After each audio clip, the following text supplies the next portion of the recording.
모든 연령 시청, 화면해설 작가 고수진, 성우 최은혜. 필름 영상기가 돌아가면서 오래된 기록 영상들이 흘러간다. 타이틀, 당신이 몰랐던 100가지 추억의 문화 영화. 흑백 영상 속 아기가 뒤집기를 한다. 아기는 손을 입에 넣고 빨거나 천과 천을 끈으로 묶어 만든 기저귀를 차고 있다.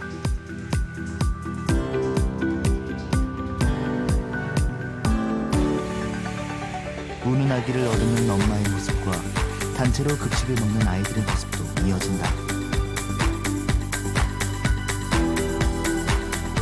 추억의 문화영화 1950에서 1960년대의 가족계획 끌과법. 우리나라 인구 소멸 시기가 빨라지고 있다. 저출산이 사회적 이슈로 떠오른 시대. 어느 순간부터 우리 주위엔 갓난 아이의 울음소리가 잦아들었다. 이와 상반되게 집집마다 아기 울음소리가 들리던 시절도 있다. 1950년대에서 60년대 베이비붐 시대엔 지나친 출생률 급증이 사회 이슈였다. 한국전쟁 이후 1955년부터 1963년까지 태어난 아기는 매년 100만 명. 1960년대 가족계획을 통해 베이비붐 해결을 위한 계몽 캠페인이 시작된다. 여러분 안녕하세요. 고은아입니다. 1966년 제4회 청룡영화상에서 그 당시 톱스타였던 태연씨를 밀어내고 1위로 인기 여우상을 수상하면서 남장인 문희와 함께 큰 사랑을 받은 영화배우. 문제이기 때문에 전 용기를 가지고 말씀드리겠습니다. 벌써 눈치채신 분도 계실 거예요. 바로 그것입니다. 가족계획에 관한 것이죠. 행복의 계단. 여기 보시다시피 1955년부터 가족계획은 한 해 100만 명이 세계적으로 넘는 번지고 신생아가 있습니다. 급증하기 시작하면서 가족계획 베이비붐이 하면 시작되자 무조건 어린이를 시청각 낳지 미디어를 말자는 통해 것으로 3335 잘못 아시는 가족계획 분들이 많은 것 캠페인을 알린 같은데 프로그램으로 결국 그런 것이 1966년 아니에요. 1월 1일 제작됨. 가족계획은 알맞는 나이에 적당한 터울을 두고 알맞는 수의 어린이를 낳아서 잘 길러보자는 것이죠. 가정의 생활 환경이나 부모의 자녀 양육 능력 등을 고려해야 할 것입니다. 무턱대고 힘에 겨웁도록 자녀를 많이 두거나 터울을 무시해버리면 부모들의 고생은 고사하고 자녀들을 건강하고 훌륭하게 기르기가 어렵게 되는 것입니다. 이런 면에서 가족계획은 꼭 실현되어야 하는 것으로 알고 있습니다. 이 영화의 제목을 보시고 무엇을 뜻하는 건지 아마 지금도 의문을 가지고 계실 줄 압니다. 3335, 이것이 오늘 하고 싶은 얘기의 핵심이 되겠습니다. 행복의 문을 여는 비밀의 열쇠랄까요? 어머니와 아기의 생리적인 건강과 정신적인 조건에 관한 얘기예요. 1960년대의 결혼 정년기. 시대가 변하면서 40대 초반 신부가 20대 초반 신부보다 많다는 한 공중파 뉴스의 기사 타이틀이 눈에 띈다. 1960년대 그 시대의 이상적인 결혼 정년기는 몇 살이었을까? 네, 우리나라 사람들은 22살에서 24살 사이에 결혼하는 것이 좋습니다. 그러니까 24살이나 25살에 첫 아기를 보고 3살 터울로 둘째 아기를 27이나 29살까지 낳고 셋째 아기를 30살에서 32살까지, 즉 35살 이전에 아기를 낳는 것이 생리적으로나 정신의학상 가장 이상적이라고 하겠습니다. 여러분, 22살에서 35살 사이에 아이를 낳는 것이 이상적이라고 하셨는데 그 이유가 궁금하지 않으세요? 선생님에게 또 물어볼까요? 물론 연령이 22살 아래로 내려간다든지 35살 이상으로 올라갈 경우 산모의 생리적 조건으로 충실치 못한 아기를 낳게 됩니다. 8달 반이란 말도 있지만 이런 조산이 심하면 죽는 아기를 낳는 사산의율이 통계상 많습니다. 그리고 산모가 목숨을 잃는 경우도 허다합니다. 뿐만 아니라 이러한 아기를 기른다 해도 사회적으로 큰 문제거리가 되기도 합니다.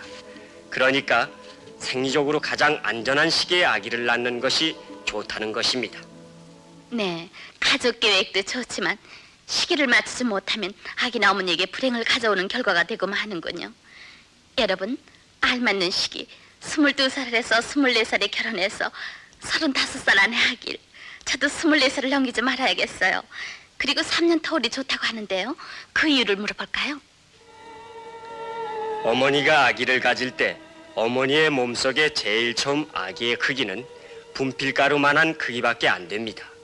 이 적은 것이 자라서 280일 후가 되면 3,000g의 무게가 됩니다. 이것은 처음에 30억 배나 되는 셈입니다. 다시 어린이를 낳아서 1년간 젖먹여서 기르면 약 9,000g이 됩니다. 이것은 처음 임신했을 때의 90억 배가 되는 거죠. 이것은 다 어머니의 몸에서 아기가 나누어 가는 거니까 어머니의 건강이 나빠지기 쉽습니다. 어머니의 건강이 회복된 후에 다음 아기를 낳아야 어머니의 건강에도 좋고 아기의 건강도 좋은 것 아니겠습니까? 그리고 아기도 대소변을 가릴 정도가 된 다음 동생을 보는 것이 자녀 양육상 좋다는 것은 현대의학에서 거의 상식화되어 있는 얘기입니다. 여기서 또 하나의 문제가 생기는데 과연 할아버니가 몇 명의 아이를 이상적으로 사랑하면서 기를 수 있을까 하는 겁니다.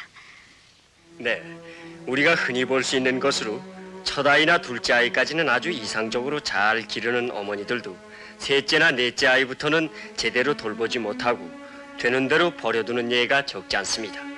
이런 문제를 정신의학적으로 보면 한 어머니가 젊었을 때는 온갖 사랑과 정성으로 어린이를 돌볼 수 있지만 35살 이상이 되면 육체적으로나 정신적으로나 어린이 양육에 전념할 수가 없게 됩니다.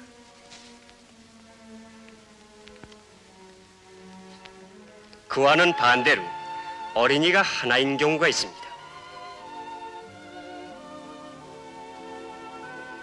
단 하나의 어린이가 있을 경우 그 어린이는 마치 인형인 듯 어머니의 장난감 구실밖에 되지 못하므로 그 아이는 그만큼 정신적으로 불건강하게 되는 것입니다.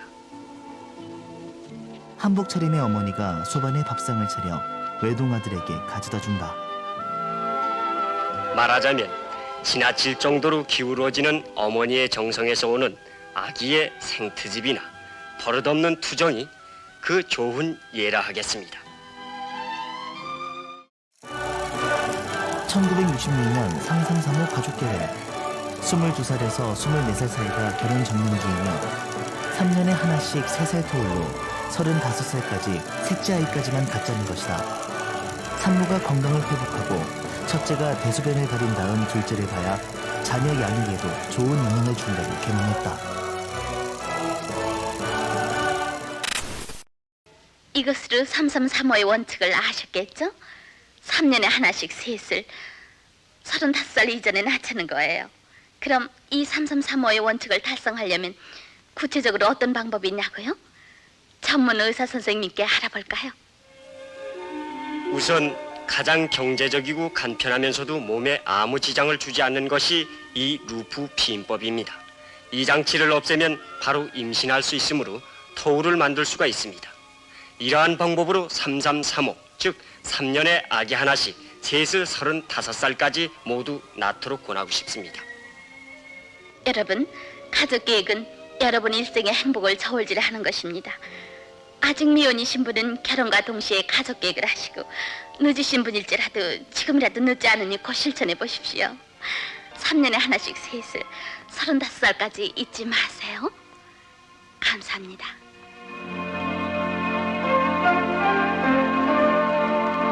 1950년대 주부들의 화제.